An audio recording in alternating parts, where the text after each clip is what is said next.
The morning light filtered through the windows of Imperial Japanese headquarters in Tokyo. June 6, 1944. Outside, the city moved with its usual rhythm. Citizens unaware that halfway around the world, history was being violently rewritten on the beaches of Normandy. Inside a secured briefing room, military leaders gathered around tables covered with intelligence reports and maps. The atmosphere was thick with tension. These were men who had orchestrated Pearl Harbor, who had swept through Southeast Asia with stunning speed, who had believed their empire invincible. Now they stood in silence, reading decoded transmissions from their observers in Europe. The numbers arriving from France seemed impossible at first. Surely there had been some mistake in translation, some error in the counting. But report after report confirmed the same staggering reality. The Allied invasion fleet stretched across the English Channel like a living bridge of steel. Over 5,000 vessels. 5,000. The scale defied comprehension. One admiral set down the latest dispatch, his face draining of color as the implications crystallized in his mind. He opened his mouth to speak, but another general cut him off, eager to share additional intelligence that had just arrived. The room erupted in overlapping voices, each officer processing the information differently, some refusing to believe it, others already calculating what it meant for Japan's future. Then someone noticed a second wave of reports coming in. The initial landing force, as massive as it was, represented only the beginning. Behind those first assault waves, a second invasion fleet was assembling. This follow-up force was triple the size of anything Japan could have mustered with their entire remaining navy. The room fell silent again, as this reality settled over them like a suffocating blanket. An older officer, a veteran of campaigns in China and the early Pacific victories, spoke 5 measured words that cut through the confusion and denial. His statement was simple, undeniable, and it ended all debate about what they were witnessing. What he said next would be analyzed by military historians for generations to come. His words proved beyond doubt that Japan's leadership understood exactly what was unfolding, that they grasped the terrible mathematics of industrial warfare, and that they knew, in that moment of terrible clarity, what was coming for them. 3 years and 7 months before D-Day, Admiral Isoroku Yamamoto sat in a different room, presenting a different kind of report. Yamamoto was not like the other military leaders. He had lived in America, studied at Harvard, served as a naval attaché in Washington. He understood the United States in a way his colleagues did not. He had walked through American factories, seen the automobile plants in Detroit, witnessed the industrial capacity that most Japanese leaders only knew as abstract numbers on paper. When the government asked him to evaluate a potential war with the United States, Yamamoto's answer was precise and chilling. He told them he could run wild for 6 months, perhaps a full year. Japan's military, at the war's outset, would dominate. Their pilots were better trained, their tactics more refined, their forces positioned for rapid expansion. But then came the second part of his assessment, the part that should have changed everything. After that initial period, Yamamoto stated clearly, he had absolutely no confidence in Japan's ability to prevail. He explained that America's industrial capacity was fundamentally different from anything Japan could match. The United States could lose ships and planes and tanks and simply build more, faster than Japan could sink or shoot them down. It was a war of production, of resources, of assembly lines and factories running around the clock. Japan, resource poor and with limited industrial infrastructure, could never win that kind of conflict. The civilian leadership dismissed his warnings. They believed Yamamoto was being overly cautious, too influenced by his time in America, perhaps even sympathetic to the enemy. They convinced themselves that Japanese fighting spirit would overcome material disadvantages, that American citizens were too soft for a prolonged war, that a stunning initial blow would force Washington to negotiate peace. Pearl Harbor happened despite Yamamoto's warnings. The attack succeeded brilliantly in tactical terms, sinking battleships and destroying aircraft, but it failed catastrophically in strategic terms, doing exactly what Yamamoto feared most. It awakened American anger, unified their population, and set their industrial machine to work with focused purpose. Now, watching intelligence reports about D-Day, the officers who had dismissed Yamamoto's warnings remembered every word.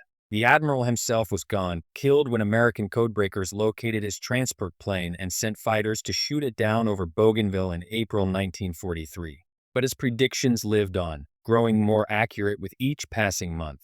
One officer pulled Yamamoto's original assessment from the archives. The document was worn from repeated reading, its pages softened by anxious fingers returning again and again to certain passages. He found the section he was looking for and read it aloud to the room. The sentence seemed to describe their exact present situation with eerie precision, as if Yamamoto had somehow seen 3 years into the future and written a description of this very moment. But there was another report in the archives, one that had been classified at an even higher level. This document detailed Yamamoto's full strategic assessment, including scenarios for how the war might end. The officers who read it now felt a cold certainty settling in their stomachs. Every pathway he had outlined, every prediction about American response patterns was coming true exactly as he had foreseen. General Hideki Tojo stood at the window of the war room, looking out over Tokyo. In his hand, he held the latest intelligence summary from their observers in the United States. The numbers in this report seemed to exist in a different reality from Japan's own industrial capacity. They were so disproportionate that part of him still wanted to believe they were exaggerations, propaganda, wishful thinking by American officials designed to demoralize their enemies. But his intelligence officers had confirmed these figures through multiple independent sources. The numbers were real, and they were apocalyptic for Japan's chances. The United States was completing one aircraft carrier every single month. Japan, by contrast, required multiple years to construct a single carrier. The Americans were producing more combat aircraft in 1 week than Japan's factories managed in an entire month. Their shipyards operated continuously, 3 full shifts around the clock, with workers streaming in and out in perfect rotation so that construction never stopped, not even for holidays. The automotive plants in Detroit had converted to tank and aircraft production. The massive industrial infrastructure that had made America the world's leading automobile manufacturer was now churning out weapons of war at a pace that seemed to belong to science fiction rather than reality. Factories that once built family cars now assembled bombers. Plants that manufactured tractors now produced artillery pieces. But the number that truly drove the point home was the D-Day fleet total. Over 5,000 vessels had crossed the English Channel in support of the Normandy invasion. Japan's entire remaining combat navy, after losses at Midway, Guadalcanal, and throughout the grinding Pacific campaign, consisted of perhaps 50 operational warships. Tojo finally broke the silence in the room. His voice was quiet, almost reflective. He repeated the phrase that had become associated with Yamamoto, whether the admiral had actually spoken those exact words or not. The metaphor about awakening a sleeping giant and filling it with terrible resolve had proven disturbingly accurate. The giant was awake, now fully awake, and its industrial might was being wielded with devastating efficiency. The room remained silent as each officer contemplated the implications. Every man present had dedicated his life to military service, to the expansion and defense of the Japanese Empire. They were not cowards, not defeatists, not men inclined to give up easily. But they were also professionals, capable of reading maps and understanding logistics. The mathematics were inescapable. Hidden deeper in the intelligence report was another section, one that projected future American capabilities based on current production trends. The analysts who prepared this section had tried to be conservative in their estimates, assuming no further increases in American output. Even with these cautious projections, the numbers predicted an overwhelming concentration of force descending on Japan within the next 12 to 18 months. The Pacific War was entering its final phase, and Japan was on the losing side of an industrial equation that couldn't be solved through courage or tactical brilliance alone. Emperor Hirohito's request for a direct military briefing was highly unusual. The emperor typically remained above day-to-day military operations, receiving filtered information through advisors and maintaining the ceremonial distance expected of a living divinity. His direct intervention signaled that even the imperial palace understood the gravity of the current situation. The high command entered the palace with careful formality, carrying maps, charts, and the latest intelligence assessments. They wore their dress uniforms but brought no comfort, no reassuring news that might ease the emperor's concerns. The situation in Europe was clear. Germany, Japan's Axis partner, was collapsing under the weight of a two-front war. The successful Allied landing in Normandy meant the Reich's days were numbered. Hirohito listened to their briefing in silence, studying the maps that showed American advances across the Pacific. Then he asked a question so simple and direct that it cut through all military jargon and strategic theorizing. If America possessed sufficient force to invade Europe with such overwhelming strength, he asked what magnitude of power would they bring against Japan itself? The room fell into uncomfortable silence. Officers glanced at each other, each hoping someone else would volunteer to answer. The question was fair, logical, and terrifying. The math was straightforward. Japan was significantly closer to American bases in the Pacific than France was to Britain. The Americans wouldn't need to cross an ocean with their invasion force. They could stage from captured islands, from the Philippines once retaken, from bases being constructed throughout the Pacific theater. Finally, one admiral found his voice. He chose his words carefully, aware that he was speaking directly to the emperor. "Your Majesty," he began, "they won't actually need to invade us directly." Hirohito leaned forward slightly, a rare gesture of surprise. This was unexpected. The entire strategic discussion had been built around preparing for an American invasion of the home islands, Operation Downfall as American planners called it. What did the admiral mean? The admiral prepared to articulate Japan's true strategic nightmare, the scenario that haunted their planning sessions and kept senior officers awake through long nights. But before he could fully explain his reasoning, an aide entered the room with urgent news. Protocol demanded he wait for permission to speak, but the message he carried couldn't wait. His hand shook as he approached, holding a decoded transmission from Japanese forces in the Philippines. The message contained only 5 words, but those 5 words carried the weight of inevitability. "The Americans are coming back." General Tomoyuki Yamashita, one of Japan's most capable field commanders, read the message twice. He understood immediately what it signified. General Douglas MacArthur had made a famous promise when forced to evacuate the Philippines in 1942. "I shall return," he had declared. At the time, it seemed like empty bravado from a defeated commander. Now, that promise was being kept, but the significance extended far beyond the Philippines themselves. Those islands were strategically positioned within bombing range of the Japanese home islands. If American forces captured airfields in the Philippines, they could launch daily bombing raids against Japanese cities and industrial centers. Japan would be under constant aerial assault from bases they couldn't effectively strike back against. The high command members bent over their maps again, tracing distances, calculating ranges, understanding the implications. Germany was falling in the west. Everyone in the room knew it was only a matter of time before Berlin fell to Soviet and Allied forces. When Germany surrendered, all of America's European forces, all their equipment, all their production capacity currently divided between 2 theaters would pivot toward Japan. No split focus. No divided attention. No resources being directed toward the European theater. Just the full, undiluted industrial and military might of the United States aimed at one single target. Japan would face this onslaught alone, without allies, without resources, without hope of reinforcement. One officer closed his eyes, no longer able to look at the maps that told such a clear story. He spoke the words everyone was thinking, but no one had been willing to say aloud in the emperor's presence. "We cannot win this war." The silence that followed was profound. Saying it out loud meant something else had to happen, some unthinkable consideration had to be entertained. The word that couldn't be spoken hung in the air between them. Surrender. Late that night, after the official meetings concluded, a smaller group convened in a secure location. Only the most senior commanders attended. No aides took notes. No records would exist of this conversation. What they discussed was technically treasonous under Japanese military law, but necessity forced them to speak of the unspeakable. Peace terms, surrender options, ways to end a war that couldn't be won. The obstacles were immense, built into the very fabric of Japanese military culture. Surrender was considered the ultimate dishonor, worse than death. Officers were expected to die rather than submit to capture. This code, this Bushido tradition, had been drilled into every soldier, every officer, every citizen. How could the leadership now ask the entire nation to do what they had taught was unthinkable? Additionally, the Americans had stated clearly that they would accept nothing less than unconditional surrender. No negotiations, no bargaining over terms, no compromises. Japan would have to completely capitulate, disarm, and submit to occupation.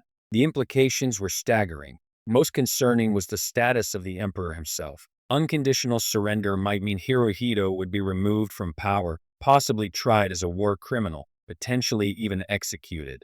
Japanese society was built around the emperor as a sacred figure, a living god.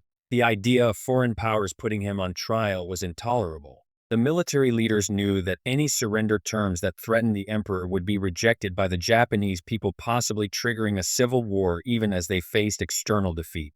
They were trapped in an impossible position. They couldn't win the war through military means. They couldn't end the war through negotiated peace. All they could do was delay, buying time in hopes that something might change, that some miracle might offer a way out. One general suggested a desperate strategy. Make any American invasion so costly, so bloody, that Washington would agree to negotiate rather than pay the price in American lives. Inflict such casualties during the defense of Okinawa, during the defense of the home islands, that the American public would lose its appetite for conquest. The others nodded slowly, reluctantly. It was the only strategy left to them. A plan built on desperation and hope that American democracy might balk at the cost of total victory. But none of them knew about the project unfolding in the New Mexico desert, about the scientists and engineers working to harness the power of the atom itself. They didn't know that all their planning, all their desperate calculations about acceptable casualty ratios and defensive strategies would become completely irrelevant in the flash of nuclear fire. By the summer of 1945, Japan's situation had moved beyond dire into genuinely hopeless. Germany surrendered unconditionally on May 8, exactly as predicted. The war in Europe was over. Japan now faced the combined might of the United States, Great Britain, and the Soviet Union without a single ally remaining. The High Command met again in their familiar room, studying the same maps. But the circumstances had transformed completely. American B-29 bombers appeared over Japanese cities with increasing frequency. The firebombing campaign was systematically destroying urban centers. Tokyo burned. Osaka burned. Kobe, Nagoya, Yokohama. One city after another experienced the horror of incendiary raids that created firestorms, walls of flame that consumed everything in their path. The American strategy had shifted from precision targeting of military and industrial facilities to area bombing of civilian centers. The stated goal was to destroy Japan's ability to produce war materials and to break civilian morale. The instated goal was to demonstrate that nowhere in Japan was safe, that American air power could strike at will whenever and wherever they chose. There was nowhere safe anymore. No city could be considered secure, no neighborhood beyond reach. The civilian population was being systematically exposed to the reality of total war, the kind of warfare that made no distinction between soldier and civilian, between military target and residential neighborhood. The military leaders still advocated for continued resistance. They were planning for Operation Downfall, the American invasion of the Japanese home islands. American intelligence suggested this invasion would begin in November 1945 with an assault on Kyushu, followed by a landing near Tokyo in early 1946. Japanese planners estimated the invasion would result in millions of casualties on both sides. The military leadership convinced themselves this was acceptable, even preferable to surrender. They would mobilize the entire civilian population, train women and children to fight with bamboo spears if necessary, turn every beach into a killing ground and every city into a fortress. The cost in Japanese lives would be catastrophic, but it would preserve national honor. Or so they told themselves, clinging to concepts of honor even as their nation burned. Then, on August 6, 1945, everything changed in a way no one had predicted or prepared for. The report from Hiroshima initially made no sense. A single aircraft had appeared over the city, dropped one bomb, and Hiroshima had ceased to exist. Not damaged, not heavily bombed, but effectively erased. The entire city center had been vaporized in a single flash of light more intense than 1,000 suns. Tens of thousands dead instantly, more dying every hour from burns and radiation that doctors didn't understand and couldn't treat. The military leadership struggled to comprehend what had happened. Their first assumption was that some massive conventional bombing raid had struck the city and the reports were simply confused. But as more information arrived, as survivors' accounts were collected, as reconnaissance aircraft photographed the unprecedented devastation, the impossible reality became clear. One bomb, one aircraft, one city destroyed. The Americans called it an atomic bomb, a weapon that unleashed the power of nuclear fission. The science was beyond most officers' understanding, but the strategic implications were crystal clear. If America possessed such weapons, and if they could deploy them at will, then no defensive strategy mattered anymore. Japan's plans to make invasion costly became irrelevant. The Americans didn't need to invade. They could simply erase Japanese cities one at a time until nothing remained. Some military leaders still argued for resistance. Perhaps they suggested America only had one such weapon. Perhaps it had taken years to produce and couldn't be replicated. Perhaps this was an elaborate hoax. 3 days later, on August 9th, Nagasaki was destroyed by a second atomic bomb. The debate was over. America had multiple nuclear weapons and the willingness to use them. The Soviet Union invaded Japanese-held Manchuria that same day, crushing Japanese forces with overwhelming armored assaults. Japan faced nuclear annihilation from the east and Soviet conquest from the west. The High Command finally understood that there was no honor in extinction, no glory in leading an entire nation into oblivion. Continuing the war wouldn't demonstrate Japanese courage or preserve Bushido tradition. It would simply mean the complete destruction of Japanese civilization. What they decided in their final meetings would determine whether Japan survived at all as a nation, as a culture, as a people. August 14, 1945. The Supreme War Council met for the last time as a governing body of an independent empire. The room was divided.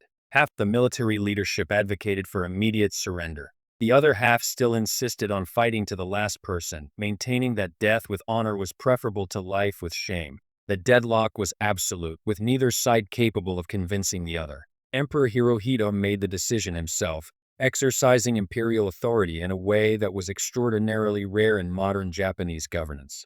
He spoke in the formal court language reserved for the most significant pronouncements. His words were chosen carefully, allowing his government and military to save face even in absolute defeat. The war situation, Hirohito stated, has developed not necessarily to Japan's advantage. It was perhaps the greatest understatement in human history. Japan had lost its empire, its military, its industrial capacity, and 2 cities to atomic fire. American forces occupied or controlled everything Japan had conquered. The nation faced starvation, continued bombing, and Soviet invasion. But the emperor's formal phrasing allowed everyone to process the reality without directly confronting the totality of their defeat. Then Hirohito said the words that truly mattered. The phrase that would be remembered and quoted for generations. We must bear the unbearable and endure the unendurable. Those words ended World War II in the Pacific. Japan would surrender unconditionally. The occupation would proceed. The military would be disbanded. The empire would be dissolved. Everything the military leaders had fought for, everything they had sacrificed was lost. The officers who had witnessed the D-Day intelligence reports 15 months earlier had been absolutely correct in their fears. Admiral Yamamoto had been correct in his pre-war assessment. America's industrial power, once fully mobilized and focused, had been unstoppable. Every prediction, every warning, every calculation made in those early meetings had come true with terrible precision. They had known from the moment they saw the scale of those ships at Normandy that Japan's war was already over.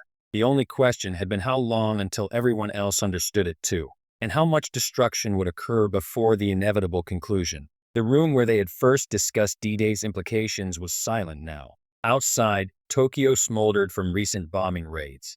The emperor's decision would be broadcast the next day, his voice heard by the public for the first time in history, announcing surrender in language most citizens would barely understand. The prophecy had been fulfilled. The sleeping giant had awakened. And Japan learned, at the cost of millions of lives and the destruction of their empire, that some wars are lost before they even begin.